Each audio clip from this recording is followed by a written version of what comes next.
بكتب السياسه نشر 9 عناوين بس، عمري ما كملت النشر للاخر.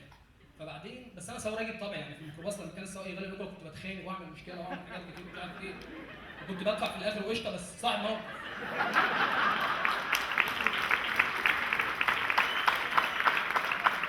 في المدرسه لما الاستاذ كان يجي يضربني ما كنتش برضه بعمل مشكله واحرض على الثوره، كنت بتضرب برضه في الاخر بس صاحب موقف.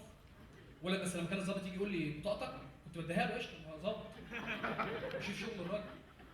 بس يوم 24 يناير كل الصفحات عماله تكتب يلا ثوره يلا ننزل يلا ننزل يلا. فانا دخلت قلت لهم انا راجل الثوراجي طول حياتي، دخلت قلت لهم طب ما نصبر شويه.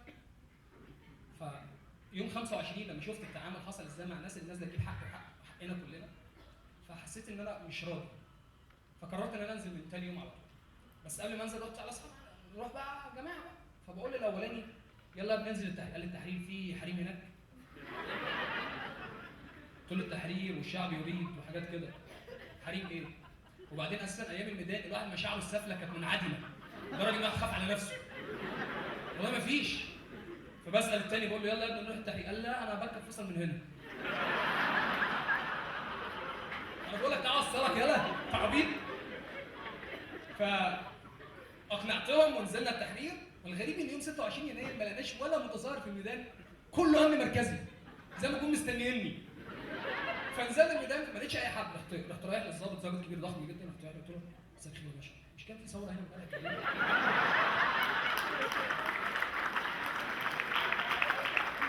الظابط قال لي كان في ثوره، تعالى بكره بدري. فكلمت واحده صاحبتي ربيبه معتقلات وحاجات كده، انا مسميها حريقه. قلت لها ايه يا حريقه احنا انت فين؟ قالت لي انتوا فين؟ قلت لها احنا في الميدان، امشي اجري اجري. خلتني كنت هرمي التليفون من ايدي، ايه يا بنت في ايه؟ تعالى ابعد بعيد ابعد بعيد. خدت اصحابي ومشيت، وبعدين كلمتها انتوا فين دلوقتي؟ قلت لها انا تقريبا عند شارع معروف كده عند ابو طارق تحديدا يعني. قلت خليك عندك غلطه واحده خدكم. قلت لها ماشي ماشي حريقه، في ايه؟ فشويه جالنا واحد هربان من السجن، يا معلم اعمل نفسك مش شايف. ماشي قشطه. وبعدين اعمل نفسك مش سامعني. طب انت جاي ليه؟ عبيط ولا ايه؟ لو حد من العساكر هناك بيكلمك ولا حاجه ولا ضربك ولا حاجه معلش معلش. والله كنت حاسس ان هو لو جات لك طلقه خدها موت عادي. فبعدين قال لي بعد ما اتحرك 10 ثواني اتحركوا ورايا واحد واحد وراح ماشي. فانا واصحابي كلنا اصابنا شلل رعاش وعاملين واقفين عاملين كده قدام. 10 ثواني عدوا، 10 دقايق، ساعه، وفي الاخر قررنا ناكل كشري من عند الدكتور.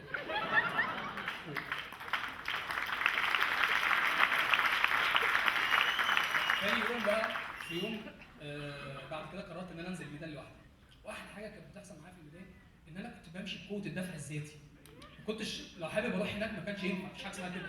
انا والله كنت ادخل من عند مثلا قصر النيل الاقي نفسي عند كنتاكي مش بمزاجي. ففي مره اصحابي بيكلموني تعالى احنا مستنيينك على قهوه في باب اللوق، فرحت فجاه لقيتهم قاموا ايه يا جماعه رايحين فين؟ تعالوا بس رايحين فين؟ بس وفجاه لقيت نفسي في محمد محمود. اول حاجه حصلت صاحبي بيقول لي خليك جاهز للجري. قلت له ازاي اهو؟ كده يعني. قال لي لا اسمع مني خليك جاهز للجري، واحد معدي بتاع كمامات، كمامه بنص جنيه، كمامه بنص جنيه، كمامه خد دست الكمامات تاخد كنز بيبسي هديه، كمامه بنص جنيه. فراح صاحبي جايب كمامتين، فجاه طلب قال لي لا خلاص عزمني على كمامه يعني. ف الغاز في حد هنا شم غاز قبل كده؟ ما شاء الله كلنا كلنا شمينا غاز حاجه والحاجات الثانيه اللي بتتشم حاجه ثانيه.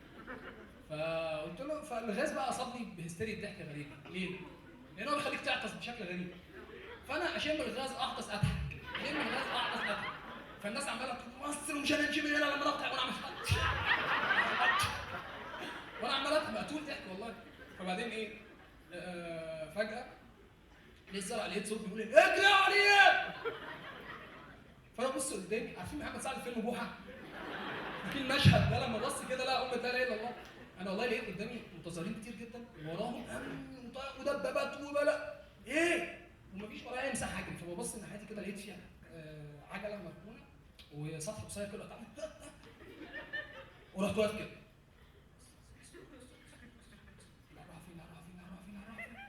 وبعدين ببص تحتيه لقيت العيال مشي وامن مركزي بس اللي تحت. فهو اللي هو لو واحد عمل كده هيشوفني.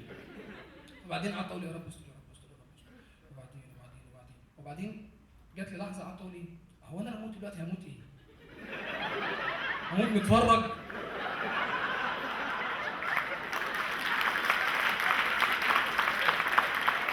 فبعدين اللي جه في دماغي اكتر ابويا لما يروح للحكومه يقول لهم هاتوا معاش ابن الشهيد، يقولوا له ابنك مات مشاهد يا حاج. يقول ابويا يقول الله يحرقك لا نفعتنا ولا انت حي ولا انت ميت. طب ادوني معاش مشاهد حتى.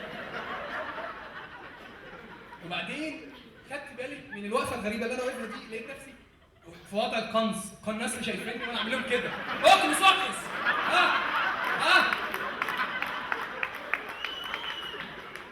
حبيت ادور الاحداث كلها اللي بتحصل كده، لقيت في حاجه غريبه بتحصل وكل مره بتتكرر وبيحصل نفس النتيجه.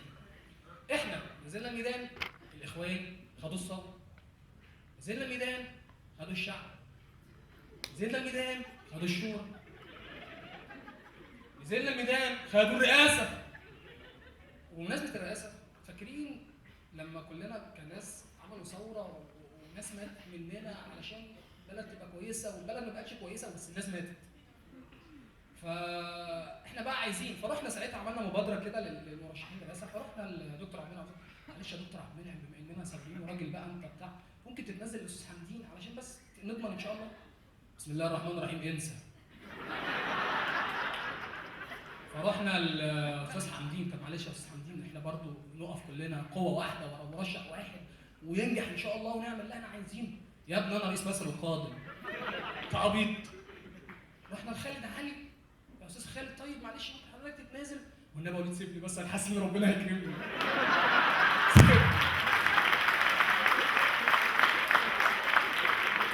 يكرمك، هي دوره رمضانيه. يكرمك فيها الله يخرب بيوتك. طبعا حصل اللي حصل. بس انا قعدت افكر، قعدت اقول ليه دايما الاخوان لما تخش انتخابات بيكسبوها؟ وفعلا في كتل تصويتيه بتروح تنتخبهم، مش هنضحك على بعض، في تزوير وكل حاجه، بس في ناس كتير جدا بتروح تنتخبهم. ليه بقى؟ عشان الاخوان بينزلوا يشوفوا مثلا شاب عايز يتجوز، يروحوا انت عايز تتجوز؟ يقول لهم نفسي. يقول له طيب ده الفصل الثاني من مشروع النهضه بتاع الجواز. ده اول ما يحصل الانتخابات وننجح ان شاء الله انت هنطبق وهتتجوز. طبعا انتخبوا الراجل عايز يتجوز. طيب واحد تاني عايز انبوبه، ده مشروع الفصل الثالث من مشروع النهضه بتاع انبوبه لكل مواطن. ده تاخده مش عارف ايه. واحد زهق من الدنيا وعايز يموت، ده الفصل الاخير في مشروع النهضه تربه لكل مواطن. هو ده اللي بيحصل. فانا بس رجاء يعني نفسي ان احنا نبتدي نفكر شويه. هم لما بيقدموا مشروع وهمي للناس وبس بيشوفوا ان ده عنده مشكله وده عنده مشكله وده عنده مشكله وبيقدموا لهم مشروع وهمي فعلا، الناس بتروح تنتخبهم رغم المشروع وهمي. فما بالكم احنا لو قدمنا مشروع حقيقي، لو كل حزب راح وقدم مشروع حقيقي للناس ونزل كلم الناس احنا بنعمل كذا وكذا وكذا وكذا وهنعمل كذا وكذا وكذا، والله العظيم هنكسحهم الانتخابات الجايه.